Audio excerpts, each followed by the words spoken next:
చూస్తా ఉంటే పెద్ద ప్రాబ్లం ఏం లేదయ్యా. ఏదో పెద్ద సెన్సిటివ్ ఏరియాని పంపించారు. నాకు తెలిసి ఆ chairman I don't think so. మిగిలిన వాళ్ళు సరే సరే. నా ప్రాబ్లం అంతా ఐ మీన్ ఇక్కడి నుంచి నా కాన్సన్ట్రేషన్ అంతా నీ మీద. కలిసి టిఫిన్ చేద్దాం, కలిసి భోజనం చేద్దాం, కలిసి పని చేద్దాం సార్. అది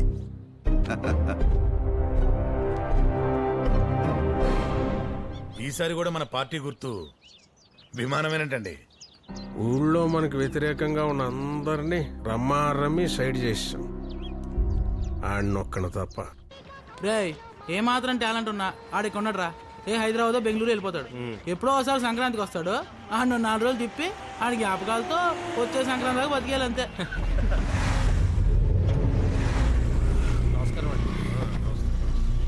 రే వీడు మళ్ళీ వచ్చాడేంట్రా?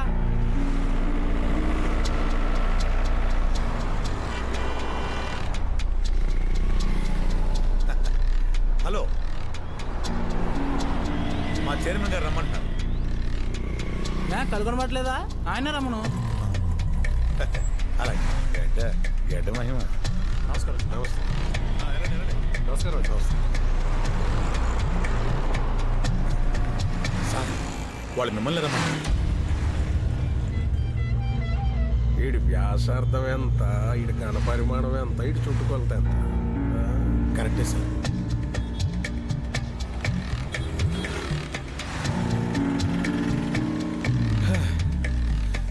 ఆయన పంపితే మీ దగ్గర రావటం, మీరు పంపితే ఆయన దగ్గరికి వెళ్ళటం, తిరిగే ఓపిక నాకు లేదు. కానీ పెద్ద ఆయన కదా, కాస్త గౌరవించి రండి. రండి రా బాబు.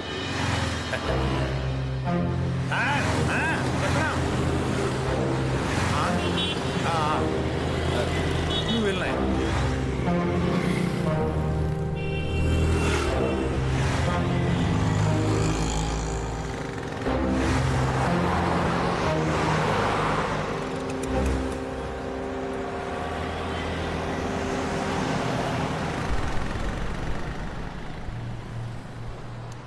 మేము రోడ్లు వేయిస్తాం. వాటి మీద బాగా నడాల్సింది ఎవరు? జనం. కూర్చోబెట్టి పంచవర్ష ప్రణాళికలు రాయిస్తాం. వాటిని పాటించాల్సింది ఎవరు? అలాగే కుర్రాళ్ళకి కాలేజీలు కట్టిస్తాం. బాగా చదువుకోవాల్సింది ఎవరు? మీరేనా? మీ భవిష్యత్ చూసుకోవాల్సింది ఎవరు? నీ భవిష్యత్ చూసుకోవాల్సింది ఎవరు? నువ్వేనా? కాబట్టి ఈ ఎలక్షన్ అయ్యే వరకు కొంచెం సైలెంట్గా ఉండండి. తర్వాత చూసుకుందాం. సంవత్సరానికి ఒకసారి కోడి పందాలు ఆడుకున్నట్టు మళ్ళీ ఆడుకుందాం. అంతవరకు సైలెంట్గా ఉండండి. ఒక నిమిషం సార్. మీరు చెప్పింది కరెక్టే సార్. నిజంగానే మీకు అందమైన అమ్మాయిలు పుడతారు.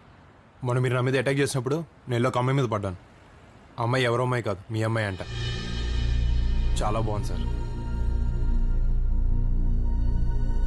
చాలా అంటే చాలా బాగుంది సార్.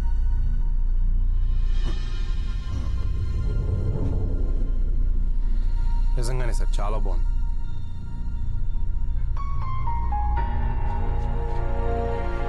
నా పెంపకం నాది, నీ నమ్మకం నీది. కానీ సార్ ఏ మాటగా మాట చెప్పుకోవాలి సార్. మీ అమ్మాయి చాలా బాగుంది.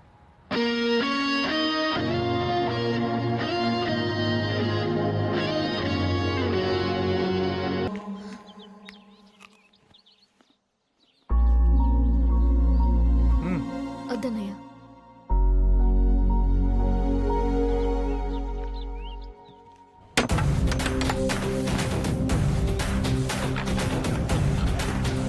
సంబరాల్లో పెబలాగా మన ముందు ఇడిపోటీ ఎందురా? దాన్ని దింపాలంటే రాత్రే కరెక్ట్ రా. ఏమైనా డాక్టర్ గారికి భలే ఐడియాలు వస్తారా? 100 సార్లు చూసి 100 సార్లు డిస్టర్బ్ అవడం కంటే దాన్ని ఇప్పుడే చింపేయడం బెటర్ రా. ఈ రోజు కొటేషన్ ఏంటంటే ఎప్పుడప్పుడే చేసేయాలి.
కొట్టచ్చు కానీ మరీ అంతలా కొట్టకూడదురా.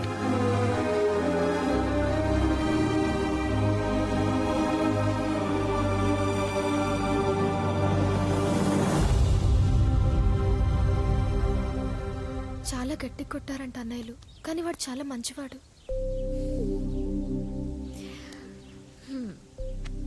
ఒక అబ్బాయి మంచోడా కాదా అనేది ఎప్పటికీ తేలని విషయం. అసలు అమ్మాయిల గౌరవాన్ని కాపాడాల్సిందే అబ్బాయిలు. అలా ఉన్న వాళ్లే కరెక్ట్. మరి వాళ్ళ విషయంలో వాళ్లే తడబడుతున్నారంటే అది చాలా కష్టం. గత 25 సంవత్సరాలుగా దిగ్విజయంగా మన పరిపాలించి మన మనసులో నింపుకున్నటువంటి అజాత శత్రువు, ఆపద్బాంధవుడు, అనాథ రక్షకుడైనటువంటి మన నాయకులు ఈ రోజున నామినేషన్ వేయడానికి దిగ్విజయంగా మీ అందరి ఆశీస్సులతో వెళ్తున్నారు.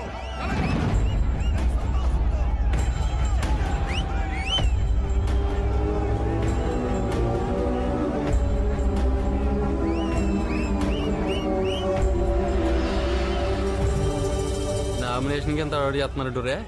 ఇక నెగితే భూమి మీద ఆగర్రా బాబు వీళ్ళు. ఇంకా ఎంతకాలం వెనకాలే వెళ్తారా గుర్రెల్లా మేకల్లా వాటి వెనక తోకల్లా. వచ్చేవాడు కొత్త వేషంతో వస్తాడు, పోయేవాడు మరో వేషంతో సిద్ధంగా ఉన్నాడు.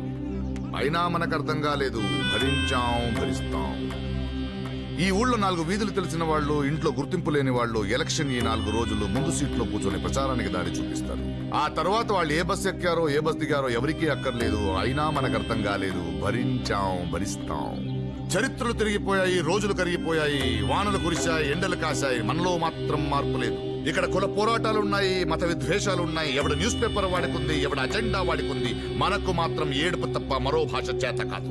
మన కోపాలన్నీ రైల్వే స్టేషన్ క్యూలో నిలబడి దెబ్బలాడుకోవడానికి, మన జ్ఞానాలన్నీ లోకువగా ఎదురొచ్చే భార్యపై అరవడానికి. అయినా మనకు అర్థం కాలేదు, భరిస్తాం. ఎవడో 4 రెచ్చగొట్టే ముక్కలు మాట్లాడితే చాలా, ఇలా ఎవడు పడితే వాడి వెనకాల వెళ్ళిపోతావా? నీ తల్లిదండ్రుల్ని, నీ ప్రేయసిని, నీ ఉద్యోగాన్ని ప్రేమించిన ఆ గుండెతోనే వాటికి ఉప్పొంగిపోతావా? అంత అల్పమైన హృదయమరా నీది? ఛీ! అయినా మనకు అర్థం కాలేదు, భరిస్తాం.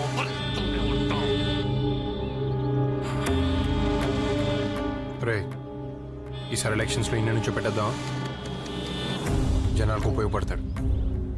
ఆయన ఒప్పుకోవాలి కదా. ఎవరైనా మనిషికి పని ఇచ్చినప్పుడు అది ఏంటని తెలుస్తుంది.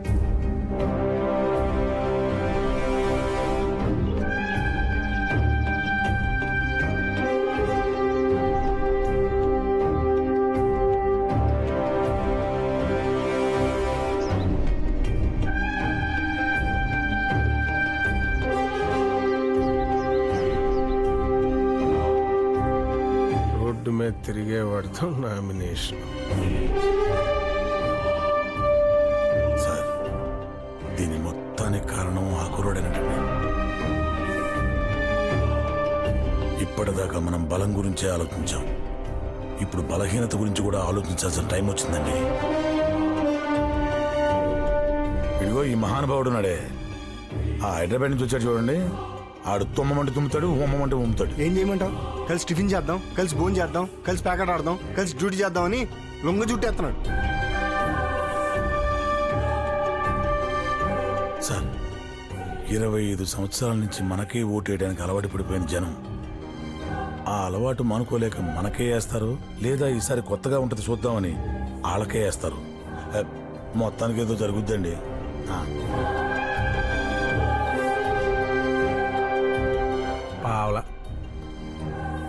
పావలా పెట్టుకుంటాను, ఒక్కొక్కడిని నించో పెట్టుకుంటాను. దేవుడి దగ్గరికి వెళ్ళేటప్పుడు కొబ్బరికాయ గురించి మట్టుగా ఆలోచించి వచ్చాను. మహానుభావులు తెచ్చిన స్వాతంత్రం ఊరికే వదిలేస్తామా? అబ్బే బాగుందిలేండి.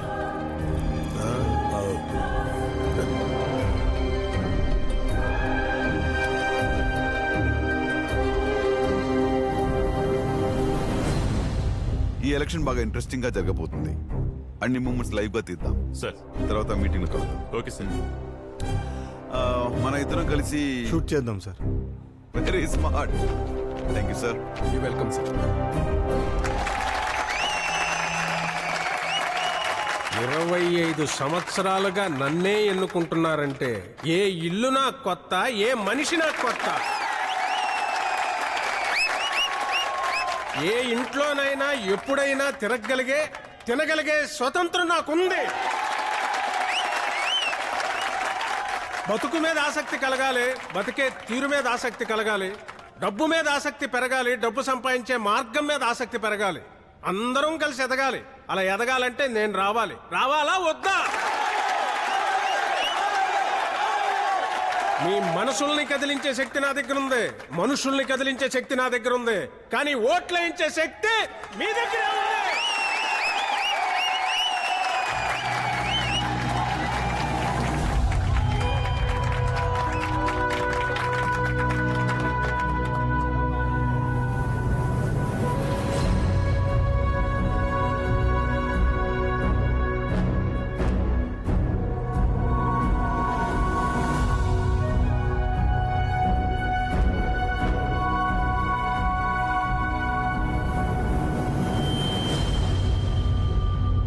ఒక్క నిమిషం.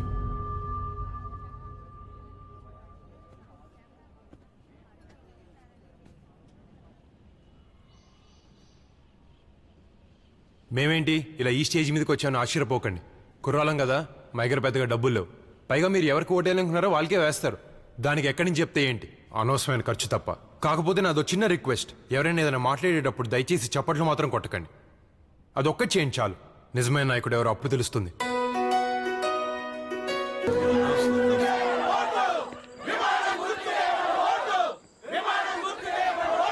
ఇదిగో ఆగండి. ఈ మధ్య రాజకీయ నాయకుడుగా ఈ దండాలు పెట్టి అలవాటైపోయి దారిలో లైట్ స్తంభం కనబడినా దానికి కూడా పెట్టేస్తాను దండ.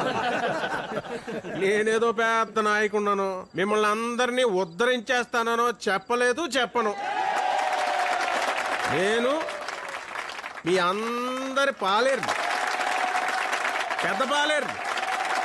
మీరేం చెప్తే చేస్తాం. నువ్వు కంగారు పడకు, ఆయన ఫ్లాష్ బ్యాక్ గుర్తించినట్టుంది. నోరేళ్ళు పెట్టం కదా, చెప్పండి.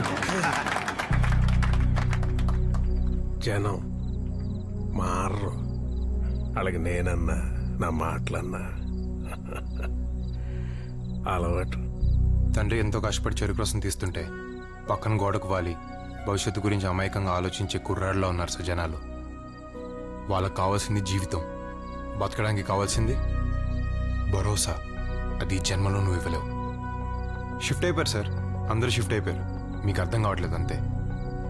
మేమేదో చేస్తామని కాదు, వాళ్ళు ఏదైనా చేయగలరనే నమ్మకంతో.